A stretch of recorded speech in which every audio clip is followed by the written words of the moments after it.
تو مولانا صاحب آج کل جو موبائل کی وجہ سے یا سوشل میڈیا کی وجہ سے جوان جو ہے نا وہ طبی زندگی سے دور ہوتے جا رہے ہیں جی اور جی آرٹیفیشل زندگی میں آ رہے ہیں، تو اس کا کیا رائے حل ہے؟ جی، یہ اول تو ایک بہت ہی مہلک ہے یہ بات۔ انٹرنیٹ ہمارے لیے بہت بڑی نعمت ہے، لیکن کسی بھی نعمت کو ہم اپنے لیے زحمت بنا سکتے ہیں۔ کسی بھی نعمت کو ہم چاہیں اس کی کثرت ہمارے لیے زحمت بن سکتی ہے، حتیٰ کہ پانی جس سے ہماری جان ہے وہی پانی ہماری جان لے بھی سکتا ہے۔ لہٰذا یہ سوشل میڈیا، جہاں خود رہبر معظم بھی فرماتے ہیں کہ ایک نعمت ہے، لیکن تبھی جب ہم اس کی لگام اپنے ہاتھ میں رکھیں، اس کا استعمال کریں۔ اگر سوشل میڈیا نے ہمارا استعمال کرنا شروع کر دیا، سوشل میڈیا ہمارا ایڈکشن، ہماری عادت بن گئی، سوشل میڈیا کے بغیر ہم رہ نہ پائے، اگر نیٹ بند ہو گیا تو لوگوں کو سمجھے کہ ہماری سانس بند ہو گئی ہے، ایسا ہوتا ہے نا، ہمارے یہاں تو ایسے ہیں، اور پھر ان کو لگتا ہے کہ خالی نیٹ ہی آزاد ہو جائے تو ہمیں آزادی مل جائے گی، ہم پوری طریقے بے آرام ہو جاتے ہیں، ہاں بے آرام ہو جاتے ہیں، بے آرام ہو جاتے، بے چین۔ تو یہ بے آرام اور بے چین ہو جانا یہ ایڈکشن ہے۔ اس کا طریقہ، یہ رائے حل یہ اکثر یہ حقیر کہتا رہتا ہے کہ اپنے اوپر ہم یہ پابندی لگا دیں کہ انٹرنیٹ کا، موبائل کا استعمال ہم تفریح کے لیے نہیں کریں گے، انٹرٹینمنٹ کے لیے نہیں کریں گے۔ یعنی جس وقت کوئی شخص ریلز دیکھنا شروع کر دے کسی بھی چیز کی، تو پھر اختیار اس کے ہاتھ میں نہیں رہا، وہ اس کی انگلی چلتی جا رہی ہے، پھر جو اس کو دکھایا جا رہا ہے اس کو وہ دیکھتا جا رہا ہے۔ صحیح بھی چیز دیکھ سکتا ہے، غلط بھی چیز دیکھ سکتا ہے، اور جو بھی انسان دیکھ رہا ہے وہ انفارمیشن کی جو بمبارڈمنٹ اس کے اوپر ہو رہی ہے، اس کا اس کی روح کے اوپر اثر پڑے گا۔ ایسا نہیں ہے کہ اس کا کوئی نقصان نہیں ہوگا۔ یہ طریقہ درست نہیں ہے۔ اس کے بجائے سوشل میڈیا کا اور انٹرنیٹ کا ہم استعمال پازیٹیو کریں، یعنی وہ ہمیں استعمال نہ کریں، ہم اسے استعمال کریں، اس کا استعمال ہم یہ پیغام رسانے کے لیے کریں۔ ناظرین کرام، السلام علیکم ورحمۃ اللہ وبرکاتہ۔ ہمارا ارادہ یہ ہے، ہم یہ چاہتے ہیں قوم و ملت کے سامنے ایسے علماء جو دینی خدمات اور قومی خدمات انجام دے رہے ہیں ان کا تعارف کرائیں۔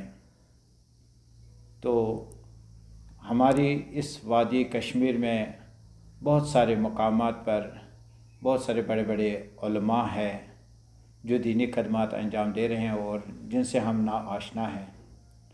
آئے یہ جو سلسلہ ہم نے شروع کیا، اس سلسلے کی پہلی قسط میں ہم حجت الاسلام والمسلمین سید ظہیر عباس جعفری صاحب سے ملاقات کرتے ہیں، تو ان سے مزید آشنائی حاصل کر لیتے ہیں۔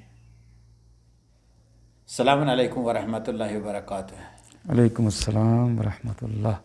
مولانا صاحب، ہم آپ کو خوش آمدید کہتے ہیں کہ آپ تشریف لائے یہاں پر، زحمت کی ہے، تو آپ اپنا تعارف کرائیں۔ میں آپ کا نہایت مشکور ہوں۔ اس حقیر کا نام تو آپ نے بتا ہی دیا ہے، سید ظہیر عباس جعفری۔ میرا تعلق ریاست کشمیر کے ضلع پونچھ سے ہے، اور اللہ کی توفیق سے ائمہ طاہرین سلام اللہ علیہم کی مدد سے ان کا پیغام اور ان کی تعلیمات اپنی ٹوٹی پھوٹی زبان میں ممبر کے ذریعے سے یا قلم کے وسیلے سے مومنین کرام تک، قوم تک، انسانیت تک پہنچانے کی توفیق حاصل ہوتی ہے، اور اسی سلسلے میں مختلف جگہوں کا ایام اعضاء میں سفر کرتے ہوئے بالآخر یہاں وادی کشمیر میں اس وقت ہم خندہ کے مقام پر موجود ہیں اور آپ کی خدمت میں حاضر ہیں۔ بہت بہت شکریہ مولانا صاحب۔ تو مولانا صاحب، آپ کی پیدائش کہاں پر ہوئی؟ میری پیدائش گرسائی ضلع پونچھ میں ہوئی۔ تو آپ کی ابتدائی تعلیم کہاں سے شروع؟ اور ابتدائی تعلیم، دینی تعلیم ہماری بالکل اپنے وطن اور اپنے دیہات میں ہی ہوئی، تنظیم المکاتب کے ذریعے سے، اور وہاں سے فارغ ہونے کے بعد پھر ہم نے مزید تعلیم کے لیے جامعہ امامیہ تنظیم المکاتب لکھنؤ کا رخ کیا، اور اس موقع پر میں بطور خاص شکریہ ادا کرنا چاہتا ہوں اپنے والد گرامی کا، اللہ انہیں طول عمر عطا فرمائے، انشاءاللہ، کہ وہی ہمارے مشوق بھی تھے، جبکہ ہمارے اساتذہ اور دیگر مخیر حضرات انہیں بھی اور ہمیں بھی روک رہے تھے کہ آپ کا بچہ بہت ذہین ہے، انٹیلیجنٹ ہے، یہ بہت آگے نکلے گا، بڑا آفیسر بنے گا، ترقی کرے گا، آپ اسے مولوی کیوں بنانا چاہتے ہیں؟ مگر الحمدللہ وہ ثابت قدم رہے اور ان کے اوپر کسی کی بات کا کوئی اثر نہیں ہوا، بلکہ جہاں تک ہمارا یہ شوق تھا تو ہمارے اس شوق میں نہ صرف یہ کہ وہ رکاوٹ نہیں بنے، بلکہ وہ ہمارے ساتھ ہمیں خود اپنے ساتھ لے کر گئے اور لکھنؤ میں ہمیں جب وہاں پر انہوں نے ہاسٹل میں ٹھہرا دیا، اس کے بعد پھر انہوں نے ہمیں خدا حافظ کہا اور پھر وہاں سے ہمارا دینی تعلیم کا سلسلہ شروع ہوا، جو الحمدللہ وہاں کے درجہ فاضل تک جاری رہا، اور پھر ہم حوزہ علمیہ قم کے لیے ہمارا انتخاب ہوا، جہاں پر ہم نے کارشناسی ارشد تک تعلیم تقریباً 10 سال تک ہم وہاں مقیم رہے، اور اس کے بعد سے واپس آ کر کے پھر جو ٹوٹی پھوٹی حقیر ناقص جیسی خدمت ہو پا رہی ہے وہ کر رہے ہیں۔ تو اچھا مولانا صاحب، آپ ہمیں یہ بتائیں کہ آپ کی مروجہ تعلیم کتنی ہے؟ جی، اس سلسلے میں ہم یہ عرض کرنا چاہیں گے کہ ہم نے یہاں جس وقت ہم مکتب میں زیر تعلیم تھے تو اس کے ساتھ ہم نے اسکول کی تعلیم بھی ساتھ میں جاری رکھی، اور پھر جب ہم یہاں سے لکھنؤ کے لیے روانہ ہوئے اور وہاں ہماری تعلیم جاری رہنے لگی تو پھر ہم نے پرائیویٹ یہ ایکویلنٹ ہائی اسکول اور انٹرمیڈیٹ کی ڈگریز حاصل کی، اور جیسا کہ کچھ لوگ شاید واقف ہوں گے، ہماری عربی فارسی بورڈ کی مولوی کی سند 10ویں کے برابر مانی جاتی ہے اور عالم کی سند 12ویں کے برابر مانی جاتی ہے، اور اس کے بعد ہمیں یونیورسٹی کے آرٹس کے سبجیکٹس میں ایڈمیشن مل جاتا ہے۔ بہرحال اس کا بھی شوق تھا اور گھر والوں کا اور جاننے والوں کا اصرار بھی تھا کہ آپ کے پاس آپ کے دونوں ہاتھ بھرے ہونے چاہیے، اگر دینی تعلیم ہے تو دنیاوی تعلیم بھی ساتھ میں ہونی چاہیے۔ تو اس ذیل میں پھر ہم نے لکھنؤ یونیورسٹی کا رخ کیا اور وہاں سے گریجویشن کے بعد پھر ہم نے پوسٹ گریجویشن عربک لٹریچر میں وہاں سے کیا۔ ماشاء اللہ۔ تو مولانا صاحب ہمیں بتائیے کہ کتنی زبانوں سے آشنائی ہے آپ کی؟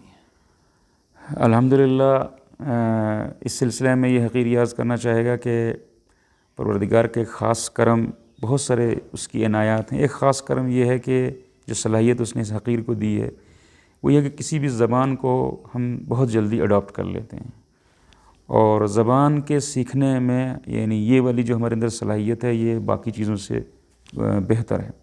یہی وجہ ہے کہ الحمدللہ یہ حقیر جس وقت اردو بولتا ہے تو اتر پردیش اور یو پی کے لوگ کبھی یقین نہیں کرتے کہ آپ کا تعلق جموں کشمیر سے ہے، اور یہاں پر بھی کئی مرتبہ لوگ شک میں پڑ جاتے ہیں کہ آپ وہاں سے باہر سے آئے ہیں، یہ ہمارے اس لب و لہجے سے۔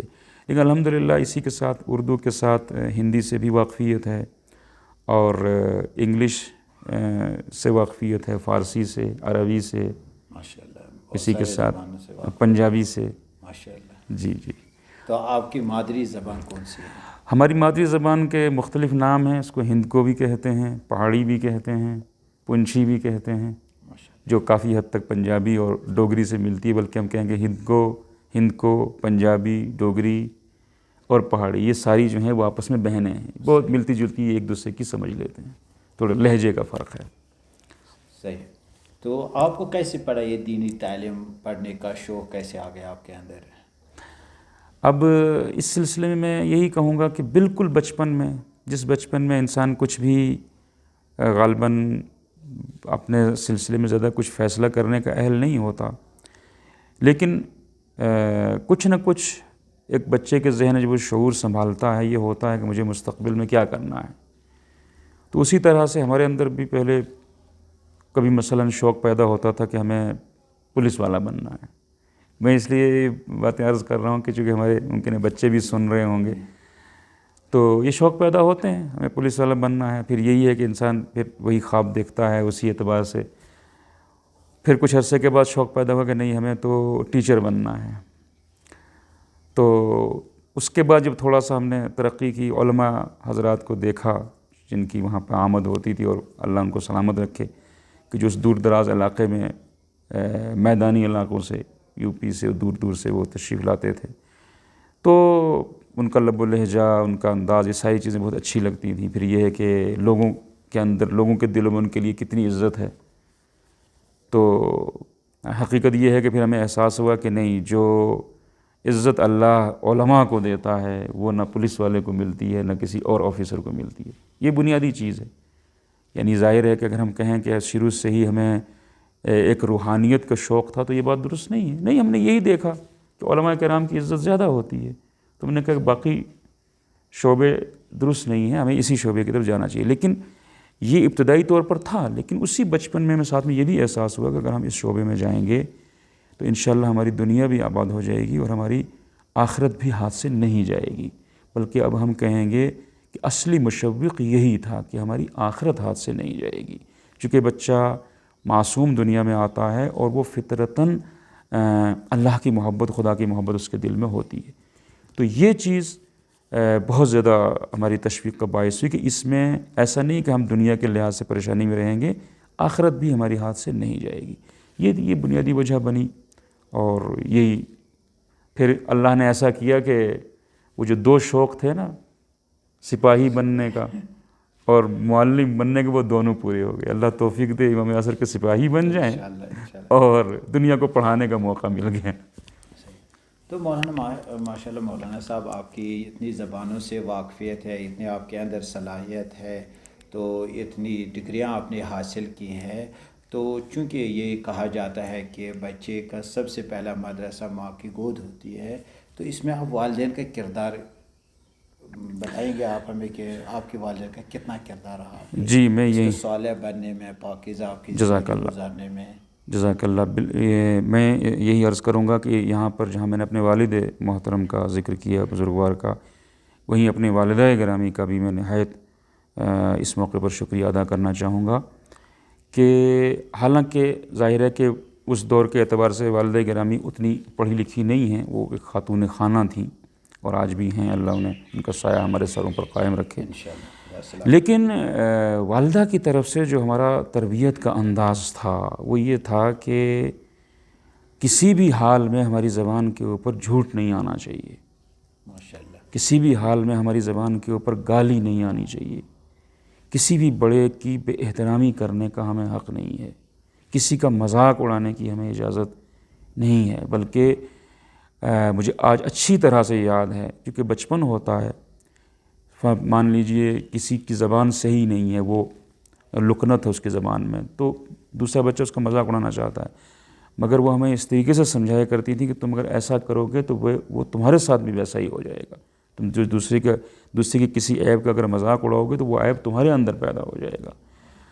تو یہ ان کا یہ بھی بنیادی طور پر بالکل. اور پھر ان کا سختی کے ساتھ مکتب میں بھیجنا اور دینی تعلیم کی طرف زیادہ فوکس کرنا، توجہ دینا، تو میں سمجھتا ہوں کہ یہ چیز بھی ایک بنیادی وجہ بنی ہمارے دینی تعلیم کے شوق کی.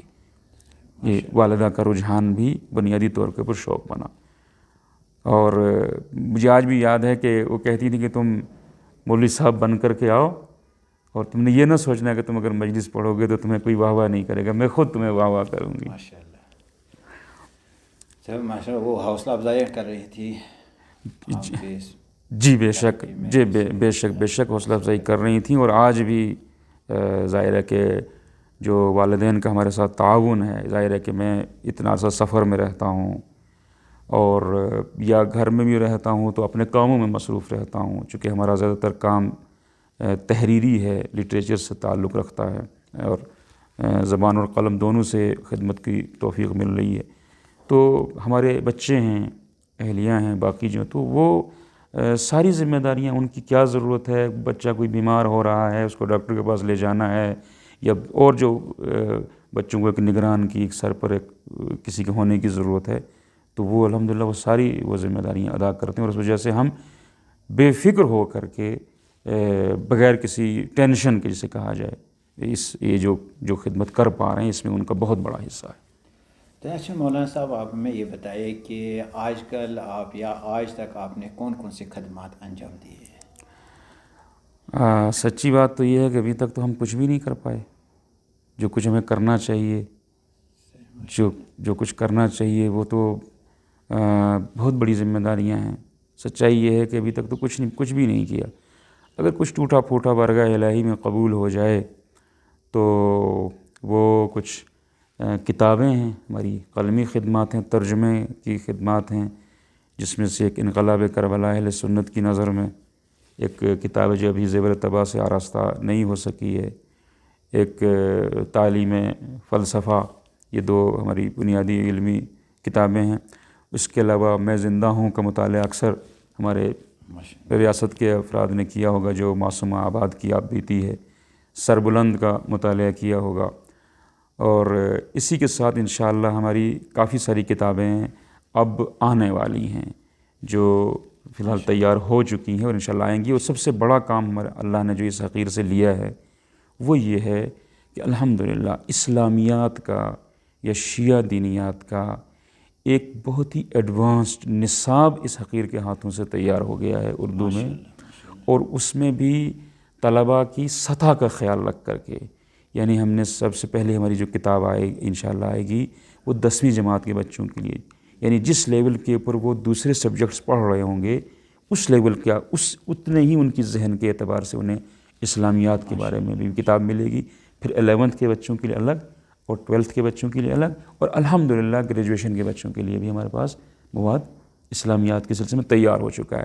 لہذا آج اگر ہم کہیں پر بھی اپنا نصاب متعارف کرانا چاہتے ہیں، انشاءاللہ یہ کتابیں جب آ جائیں منظر عام پر، تو اب ہمیں یہ مشکل کم سے کم اپنے ملک میں نہیں آئے گی کہ آپ کا کوئی نصاب ہی نہیں ہے جسے ہم پڑھا سکیں۔ کئی مرتبہ یہ مسئلہ آتا ہے کہ کسی اسکول کالج میں یا کہیں پر جی مسئلہ ہمارے یہ بچوں کے لیول کی کتابیں کتابیں نہیں، یعنی کہیں پر ہم اگر منظور کرا بھی لیتے ہیں کہ ہمارے بچوں کو یہ پڑھایا جائے تو کہتے ہیں کہ آپ کتاب لائیے، تو ہمارے پاس کوئی کتاب نہیں ہوتی تھی۔ الحمدللہ اگر اللہ قبول کرے تو یہ کام اس حقیر کے ہاتھوں سے انجام پا چکا ہے، اور اس کے علاوہ تو مجھے یاد بھی نہیں ہے کتنی کتابیں ہیں جو الحمدللہ زیور طبع سے آراستہ ہو چکی ہیں۔ ماشاءاللہ بہت سارے کام آپ نے انجام دیے ہیں۔ تو مولانا صاحب آپ نے ایک دفعہ ذکر یہ کیا ابھی کہ میری والدہ مجھے اس سے روک رہی تھی کہ اگر کسی شخص کے اندر لکنت زبان ہو، صحیح ہے جی جی، تو ہم اس کی نقل نہیں اتار سکتے تھے۔ جی جی، ہمارے معاشرے میں دیکھا جاتا ہے جن کے اندر یہ لکنت زبان یا کوئی اور مشکل ہوتا ہے، ہمارا معاشرہ ان کو مذاق اڑاتا ہے۔ جی جی جی جی، یہاں پر ہاں ظاہر ہے کہ یہ اسلام کا صریح حکم ہے، یہ کام توہین میں آتا ہے۔ سامنے اگر ہم یہ کام کریں گے تو مومن کی توہین ہے۔ کسی کے ہم چھوٹے قد کا مذاق اڑائیں، کسی کے گنجے پن کا مذاق اڑائیں، کسی کے کالے ہونے کا مذاق اڑائیں، کسی کے گورے ہونے کا مذاق اڑائیں، کسی کی کمر جھکی ہے اس کا مذاق اڑائیں، کسی کے چلنے کے انداز کا مذاق اڑائیں، کسی کی بولنے کا مذاق اڑائیں۔ سامنے اگر کرتے ہیں توہین ہے، پیٹھ پیچھے کرتے ہیں تو غیبت ہے۔ صحیح، تو توہین بھی جائز نہیں ہے اور غیبت بھی جائز نہیں ہے۔ بعض بچے جو اپاہج ہوتے ہیں اس طرح کے، جی، تو ان کے بارے میں یا مثلاً آپ یہ دیکھیں ان کی اپنی دنیا ہوتی ہے، وہ جی معنوی دنیا میں ہم سے جی بہت جی، آگے ہوتے ہیں، لیکن ہم ان کے بارے میں کوئی خبر نہیں رکھتے ہیں خبر نہیں رکھتے کہ یہ کہاں پر ہے، کس مقام پر ہے۔ بے شک، جیسے وہ ایک شہید تھا جس کو کلے کلے جی کہتے تھے، وہ جب وہ محاذ پر گیا لڑنے کے لیے تو وہ سارے لوگ جوان جمع ہو جاتے تھے اس کے دائیں بائیں، تو اس کو مذاق اڑاتے تھے، وہ کلے آ گیا کلے آ گیا، وہ اس طرح کھیلتے تھے۔ لیکن جب ایک دفعہ وہ قبرستان میں بیٹھے ہوئے تھے شہداء کے مزار میں، تو اس نے ان کو ایک جگہ دکھائی، کہا یہاں میری قبر ہوگی، میں شہید ہو جاؤں۔ کہا وہ کلے کو بھی شوق پڑ گیا شہید ہونے کا۔ تو اسی اثنا میں پھر وہ اگلے دن جب آئے وہ جوان وہاں پر اس سے کھیلنے کے لیے، مذاق اڑانے کے لیے، تو دیکھا کہ کلا نہیں ہے، تو کہتے یہ کلا کدھر گیا؟ تو کہا وہ تو محاذ پر گیا۔ اچھا، کلے کو بھی شوق پڑ گیا، وہ بھی جہاد کرنے گیا۔ تو جب ادھر سے پھر اس کا جنازہ آیا شہید ہونے کے بعد، تو اس نے ایک نامہ وہاں پر پخش ہوا، تو اس خط پر یہ لکھا ہوا تھا، دیکھو آپ میرا مذاق اڑاتے تھے جبکہ میں ہر روز امام زمانہ علیہ السلام سے ملاقات کرتا تھا۔ جزاک اللہ، الحمدللہ، سبحان اللہ۔ تو اس حوالے سے معاشرے میں جی بالکل، اب آپ نے تو پوری بات بتا ہی دی ہے، اب یہ حقیر اس بارے میں کیا عرض کرے۔ یعنی ہو سکتا ہے جسے ہم حقیر سمجھ رہے ہوں وہ اللہ کے نزدیک بہت عزیز ہو۔ ہمیں حق نہیں ہے کسی کو اپنے سے چھوٹا سمجھنے کا۔ یہ توحید ہمیں سکھاتی ہے، جسے اللہ نے بنایا ہے تو احسن تقویم میں بنایا ہے۔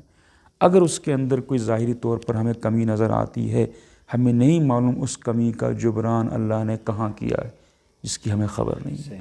اور ہمیں تو اتنی بھی اجازت نہیں کہ ہم کسی شرابی کو اپنے سے کمتر سمجھیں، کسی نشئی کو اپنے سے کمتر سمجھے. وہ بیمار ہو سکتا ہے, اس سے ہمیں زیادہ محبت کی ضرورت ہے, اسے ہم اپنے سے چھوٹا نہیں سمجھ سکتے. آیت اللہ مجتہدی تہرانی فرماتے ہیں کہ تم اگر مسجد سے نکل رہے ہو تسبیح پڑھتے ہوئے اور باجماعت نماز ادا کر کے آئے اور تم نے دیکھا کوئی شخص نالی میں گر رہا ہے اور منشیات لے رہا ہے, وہ کوئی ڈرگس لے رہا ہے, تو تمہیں حق نہیں اسے اپنے سے کمتر سمجھنے کا. اس لیے کہ کوئی پتہ نہیں, میں اپنے انداز میں کہوں, کیا پتہ ہے کہ کون صحابی کا بیٹا ہو کر کے پسر سعد نکل آئے اور کون لشکر یزید کا کمانڈر ہو کر کے حر نکل آئے. کل کا تو پتہ نہیں ہے کسی کا. ہم کتنے بھی نمازی بن جائیں, معلوم ہے کہ ہمارا منہ پر نہیں مار دی جائے گی. کتنے ہم نیک بن جائیں, ہم کہہ سکتے ہیں, گارنٹی لے سکتے ہیں کہ ہم آخر تک حق پر قائم رہیں گے.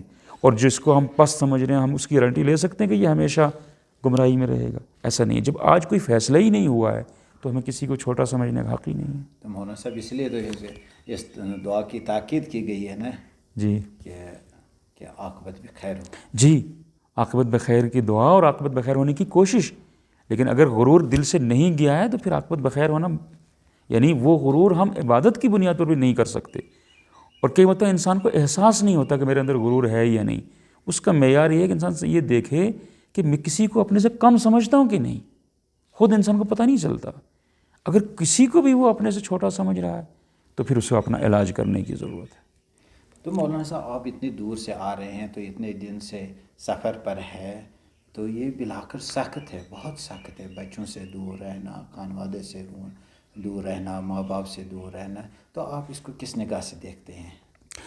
دیکھیے, اس سلسلے میں دو چیزیں آپ کی خدمت میں عرض کرنا چاہوں گا. بنیادی طور کے اوپر جس وقت اگر آپ فرض شناس ہو جائیں, آپ کو یہ لگے کہ میری ٹوٹی پھوٹی زبان سے اگر حق بات کہیں پہنچ رہی ہے صحیح, تو میں اگر وہ نہیں پہنچاتا ہوں اور اس کی جگہ کے اوپر کچھ لوگ ہیں جو اس سے محروم رہ جاتے ہیں. چونکہ آپ نے یہ اندازہ لگایا کئی مرتبہ ممکن ہے ہماری 10 تقریریں بہت زیادہ اثر انداز نہ ہوں, لیکن ان 10 تقریروں کے اندر ایک جملہ ایسا ہے کہ جو پھر لوگوں کو بھولتا نہیں ہے. تو اس چیز کو مد نظر رکھ کر کے ہمیں اگر دور سے بھی کوئی بلاتا ہے تو ہم اس کی دعوت کو بھی ٹھکراتے نہیں ہیں. پہلی بات تو یہی ہے کہ احساس ذمہ داری, اور آپ کی دعاؤں سے اللہ کی توفیق سے اس سے پہلے جہاں جہاں ہمیں موقع ملا ہے, یعنی بہت دور اگر ہم چلے جائیں تو چنئی, گجرات, بھوج, اس کے بعد اتر پردیش یو پی میں آ جائیں تو کیا کہتے ہیں آپ کے گونڈا, بہرائچ, کانپور, لکھنؤ, جب وہاں ہم زیر تعلیم تھے تب تو خیر موقع ملتا ہی تھا. اسی طریقے سے مظفر نگر, مراد آباد, دلی, نہیں معلوم کہاں کہاں. تو اس کی وجہ یہی ہوتی ہے کہ اگر ہمیں کسی نے بلایا ہے تو ہم اس میں مصلحت خدا سمجھتے ہیں, اور پھر اپنے پنچھ علاقے میں اور جموں میں اور آپ کے یعنی اپنی ریاست میں تو الحمدللہ ہمارا آنا جانا مختلف جگہوں کے اوپر اور مومنین کی خدمت کا سلسلہ جاری ہی رہتا ہے. تو پہلی چیز یہی ہوتی ہے فرض شناسی. وہ دوسری چیز سب سے بڑی جو ہم کہہ سکتے ہیں وہ یہ ہے, وہ یہ ہم بتاتے بھی رہتے ہیں, ہر انسان کو اللہ نے ایک ٹیلنٹ دیا ہے. اسی ٹیلنٹ کے مطابق, اس کی اسی صلاحیت کے مطابق اس کے اندر اللہ نے شوق رکھا ہے. جو صلاحیت ہوتی ہے نا, وہی شوق ہوتا ہے.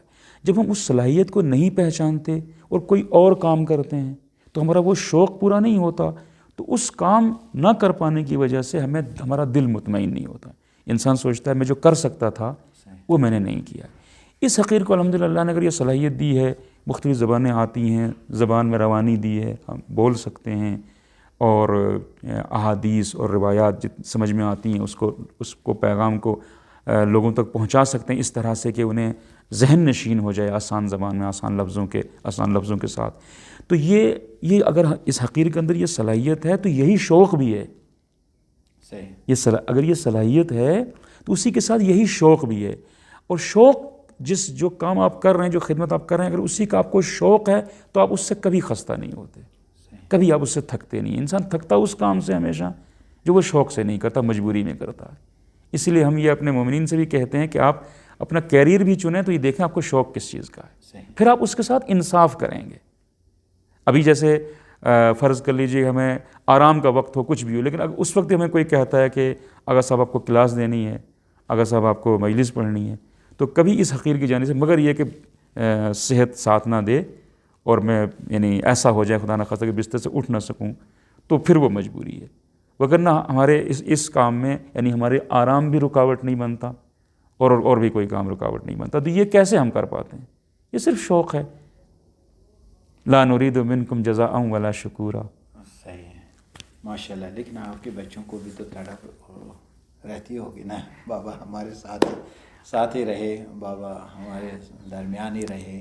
جی بالکل ایسا ہی ہے. ظاہر ہے کہ بچے جب ہم زیادہ وطن سے دور ہوتے ہیں تو بچے ہمیں یاد کرتے ہیں، لیکن آج کل ایک تو سوشل میڈیا کی وجہ سے کافی حد تک رابطہ ہو جاتا ہے، تو کافی حد تک وہ کمی محسوس نہیں ہوتی. ورنہ پرانے دور میں جب ہم نے تعلیم شروع کی تھی، گھر سے جب ہم نکلتے تھے تو اس یقین کے ساتھ کہ اب تو خط لکھیں گے تو وہ پتہ نہیں کب پہنچے گا، تو تب رابطہ ہوگا. لیکن آج الحمدللہ ایسا نہیں ہے.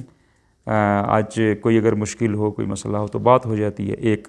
اور دوسرا یہ ہے کہ اس کا جبران ہم جب گھر پر ہوتے ہیں تب کرنا پڑتا ہے، یعنی تب ہمیں بچوں کے ساتھ اتنا ٹائم دینا ہوتا ہے کہ پھر وہ بخوشی جب ہم گھر سے نکلیں تو ہمیں الوداع کر دیتے ہیں، بخوشی ہمیں رخصت کر دیتے ہیں.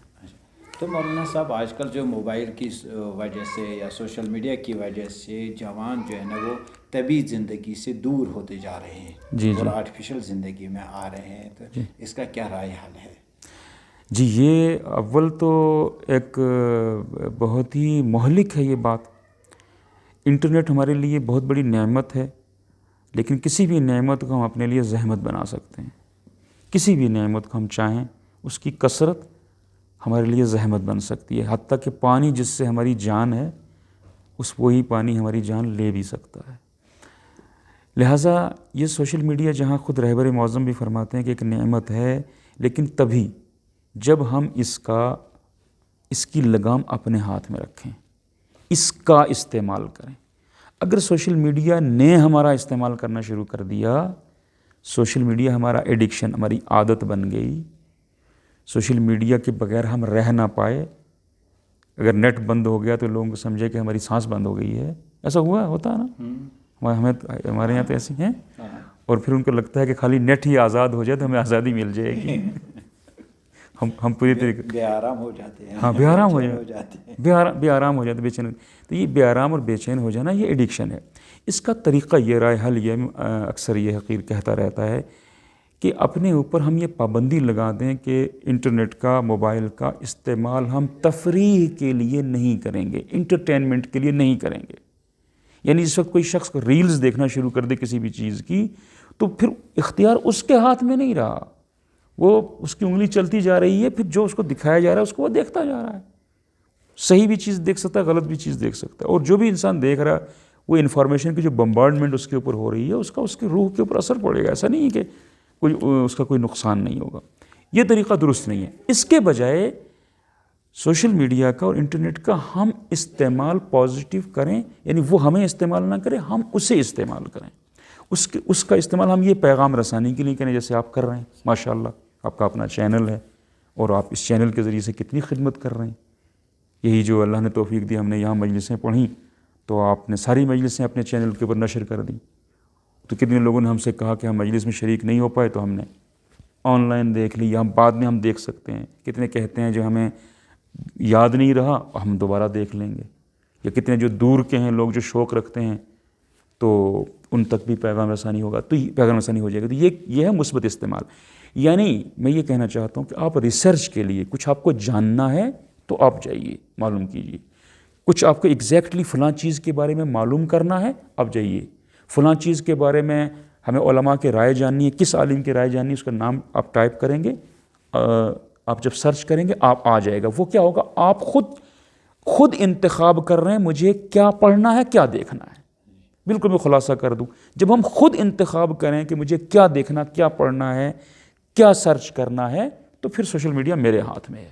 جب میں اپنے مطلب کی چیز لے لوں گا پھر بند کر دوں گا. لیکن اگر میں نے کہا کہ بس مجھے کھول کے بس یوٹیوب چلانا ہے، فیس بک چلانا ہے، انسٹا چلانا ہے، جو کچھ آتا جائے وہ دیکھتے جانا ہے، صحیح ہے، تو وہ صحیح نہیں ہے. وہ پھر ہم اس کے ہاتھ میں چلے جائیں گے، ہمیں پتہ ہی نہیں چلے گا ہمارا کتنا وقت چلا جائے گا. دوسرا نقصان یہ ہوگا کہ پھر ہم کنسنٹریٹ نہیں کر پائیں گے. تیسرا نقصان یہ ہوگا کہ ہم زیادہ تر مجازی دنیا میں رہنے لگیں گے. صحیح. تو پہلی چیز میں یہی کہنا چاہوں گا کہ ہم اس کا استعمال کریں، یہ ہمارا استعمال نہ کرے. دوسری چیز میں یہ کہوں گا بہت اچھا ہوگا ایون ہم کالنگ کے لیے بھی اپنا وقت معین کر دیں، ہمارے اپنے دوستوں کو بتا دیں کہ اتنے ٹائم سے اتنے ٹائم تک میں کال آپ کی اٹھا سکتا ہوں، چونکہ یہ آج کی ضرورت بن گئی ہے۔ صحیح ہے، ہم کوئی بھی کام کر رہے ہوتے ہیں تو اس میں اگر کال آ جاتی ہے تو ہم ڈسٹرب ہو جاتے ہیں۔ صحیح ہے، تو ہم معین کر سکتے ہیں، اور وہی ٹائم ہم معین کر سکتے ہیں کہ اس میں بھی ہمیں جو پازیٹیو کام کرنا ہے وہ ہم 2 گھنٹے رکھ لیں، 1 گھنٹہ رکھ لیں، جتنا کم وقت رکھیں اتنا ہی بہتر ہے۔ صحیح ہے، اتنا ہی بہتر ہے، اور اس وقت میں ہی ہم جو بھی اس کا کام کرنا ہے، ریسرچ کرنا ہے، جو بھی کرنا ہے وہ اپنا نپٹا لیں۔ حتیٰ کہ اگر کوئی بک میں نے اس کے اندر ڈاؤن لوڈ کی ہے PDF مجھے چاہیے، اس کو بھی میں ریڈ اس پہ موبائل کے اوپر نہ کروں، چونکہ میں کنسنٹریٹ نہیں کر پاتا نا، اور دوسرا یہ اسکرین مجھے نقصان پہنچاتی ہے۔ ریسرچ جتنی میں کرنا چاہتا ہوں میں کر لوں، لیکن ریسرچ کے بعد جو میرے پاس رزلٹ آئیں اس کا میں پرنٹ آؤٹ لے لوں، ٹھیک ہے، اس کی ہارڈ کاپی بھی کسی طریقے سے لے لوں، اور جب میں پڑھنے لگوں تو موبائل کو دور رکھوں، پھر وہ بک پڑھوں میں۔ موبائل کے اندر ہم اگر یا اسکرین کے اوپر ہم بک پڑھنا شروع کریں گے تو وہ مفید نہیں ہوگا، اس سے ہم خود کنسنٹریٹ نہیں کر پائیں گے، اور ہمیں ڈسٹرب ہونے کا خطرہ رہے گا۔ اب وہ جو کچھ آ گئی ہیں اس طرح کی ڈیوائسز بھی، اس طرح کے وہ جو ایپس بھی کہ خالی آپ بک پڑھیں، وہ بھی ایک فراڈ ہے، وہ بھی ایک دھوکہ ہے، اس سے بھی بچنے کی ضرورت ہے۔ یعنی اس میں آپ کو کال نہیں آئے گی، میسیج نہیں آئے گا، پڑھتے جائیں، لیکن خود جب اسکرین نقصان دہ ہے، کافی دیر تک اسکرین کو آپ دیکھتے رہیں گے تو آپ اس کی وجہ سے، اس سے نکلنے والی ریز کی وجہ سے آپ کی لرننگ اور آپ کی انڈرسٹینڈنگ اور آپ کا ذہن متاثر ہو رہا ہے۔ اس چیز کو سمجھیں، لہٰذا اس کو بالکل چھوڑیں، ہاں لیں، اس کا استعمال کریں، ریسرچ کر لیں، ڈیٹا لے لیں، اس ڈیٹے کو پرنٹ آؤٹ لے کر کے آپ پھر موبائل سے اور اسکرین سے دور ہو کر کے اطمینان سے بیٹھیں، 1 لائن پڑھیں تو اس کے اوپر سوچیں۔ یہ آپ کو کتاب یا کاغذ آپ کو ڈیپ میں جانے کا موقع دے گا، اسکرین آپ کو گہرائی میں جانے کا موقع نہیں دے گی، آپ کچھ نوٹ نہیں بنا پائیں گے، یا بنائیں گے بھی تو اس میں خستہ ہو جائیں گے۔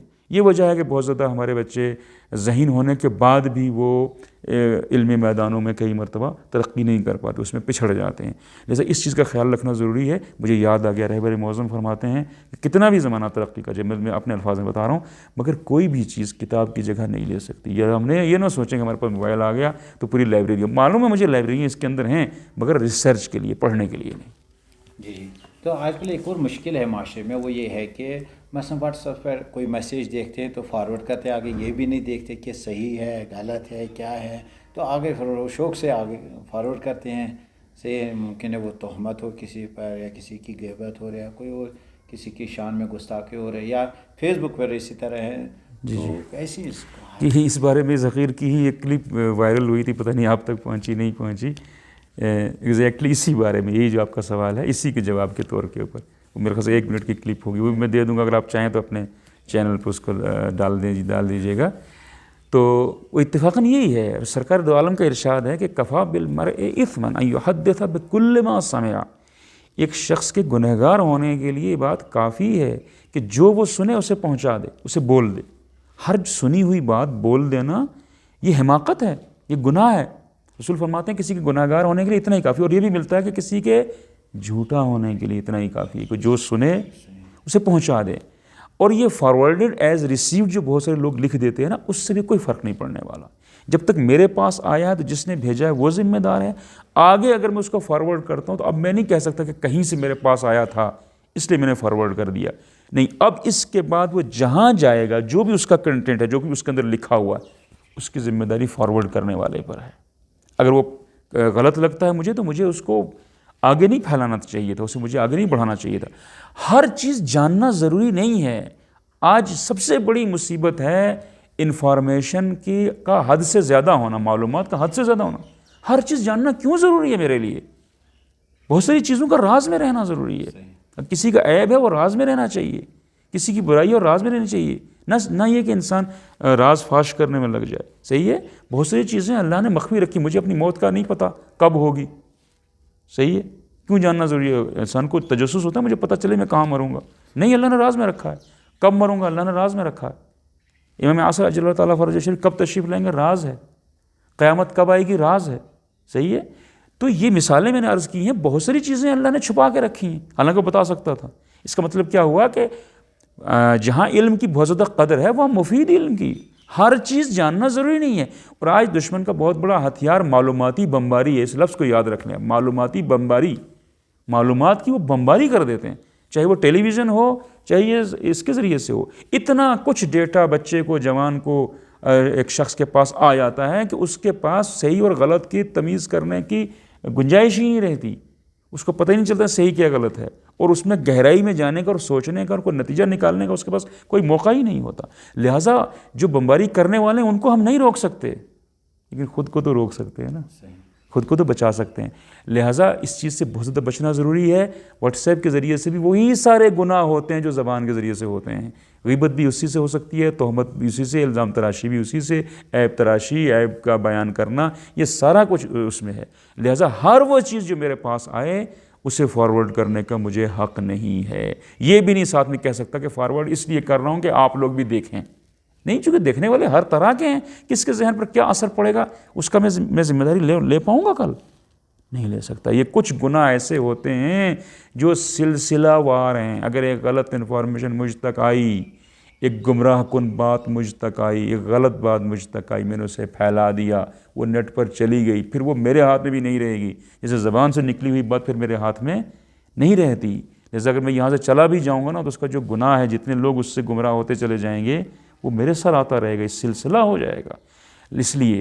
اس لیے اگر خاص طور سے دین سے متعلق کوئی بات ہے تو جب تک کسی دین کے ماہر سے میں کنسلٹ نہ کر لوں, مشورہ نہ کر لوں کہ اس بارے میں بتائیے, اور پوچھ نہ لوں کہ اسے آگے پھیلانا ضروری ہے کہ نہیں ضروری ہے, تب تک یہ کام نہ کروں.